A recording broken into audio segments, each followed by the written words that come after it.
හරි අද අපි කතා කරන්න හදන්නේ ගොළු බෙල්ලෝ පිළිබඳව. ගොළු බෙල්ලන් විශේෂ හැකියාව පිළිබඳව තමයි මම අද කතා කරන්න බලාපොරොත්තු වෙන්නේ. ඉතින් අපි බලමු මුලින්ම ගොළු බෙල්ලොන් අපි ගොළු බෙල්ලොන් අඳුනගමු මොන වගේ සත්ත්ව විශේෂයක්ද කියලා. ගොළු බෙල්ලන්ට ඉංග්‍රීසියෙන් කියන්නේ ස්නේල්ස් කියලා. ඉතින් ගොළු බෙල්ලෝ කියන්නේ මොලස්කා වංශයේ ගැස්ට්‍රොපෝඩා කාණ්ඩයට සත්ත්ව විශේෂයක්. ඉතින් ගොළු බෙල්ලෝ වර්ග 3ක් ඉන්නවා. පළවෙනි එක තමයි ලෑන්ඩ් ස්නේල්ස්, දෙවෙනි එක ෆ්‍රෙෂ් වෝටර් ස්නේල්ස්, තුන්වෙනි එක මරායන් ස්නේල්ස්. ගොඩබිම ගොළු බෙල්ලෝ, මිරිදිය ගොළු බෙල්ලෝ සහ මුහුදු ගොළු බෙල්ලෝ. ඉතින් මේගොල්ලොන්ගේ ෂෙල් එක හැදිලා තියෙන්නේ කැල්සියම් කාබනේට් වලින්. මේගොල්ලොන්ගේ ඔයාලා හිතන්නේ දත් කීයක් විතර ඇද්ද? සාමාන්‍ය එක ගොළු බෙල්ලෙට දත් 20000කට වඩා තියෙනවා. ඒ කියන්නේ පරණ දත් කැඩුනොත් හරි මොකක් හරි දැම් ඒක පරණ නිසා මොකක් හරි දෙයක් වුණොත් ඒකට අලුත් දත් ටික අලුතෙන් හැදෙනවා. ඉතින් එතකොට දත් 20000කට වැඩිය මේගොල්ලොන්ගේ තියෙනවා. ඉතින් මේගොල්ලොන්ගේ තව දෙයක් තමයි මාංශ පේශී මුදු පාදයක් තමයි තියෙන්නේ. එක මාංශ පේශියකින් තමයි හැදලා තියෙන්නේ පාදය. ඉතින් මේගොල්ලන්ට පැයට කිලෝමීටර් 0.05ක් තමයි මෙයාගේ වේගය. එතකොට පැයකට මෙයාලට යන්න පුළුවන් මීටර් 50කට වගේ අඩු දුරක් තමයි මේගොල්ලන්ට යන්න පුළුවන්.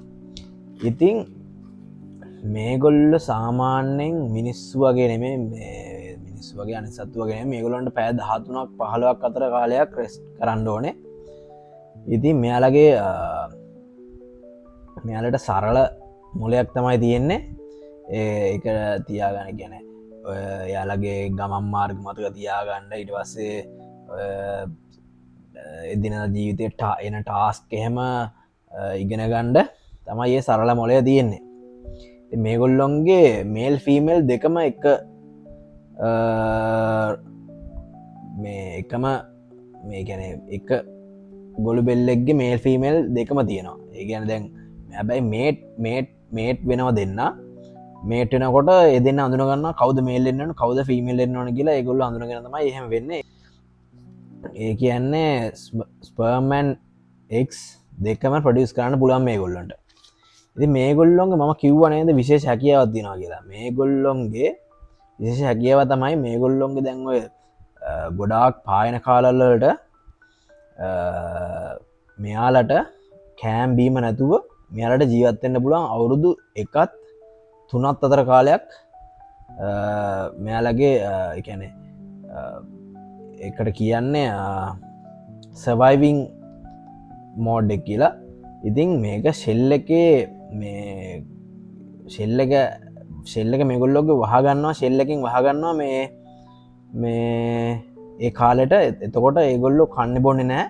එයාලගේ ඇඟ ඇතුළේ තියෙන තෙල් ෆැට් එකෙන් තමයි ජීවත් වෙන්නේ. එයාලගේ ඇතුළේ වතුරෙන් ඒ ටික ඒ දැඩි රස්නේ කාලෙට ඒගොල්ලෝ එහෙම තමයි ජීවත් වෙන්නේ. ඉතින් මේක ඇත්තරම මේ ඔයාලා හිතන ඇති ඒගොල්ලෝ මේ නිදා ගන්නවා කියලා නැහැ. ඇත්තරම ඒගොල්ලෝ නිදාගත්තට හින දකින්නෙත් නැහැ. මේ එයාලා කරන්නේ මේ සර්වයිවල් ටෙක්නික් එකක් මේක මේගොල්ලොන්ගේ. ඉතින් ඒක මාරම හැකියාවක් ඒ සත්තුන්ට ලැබෙන.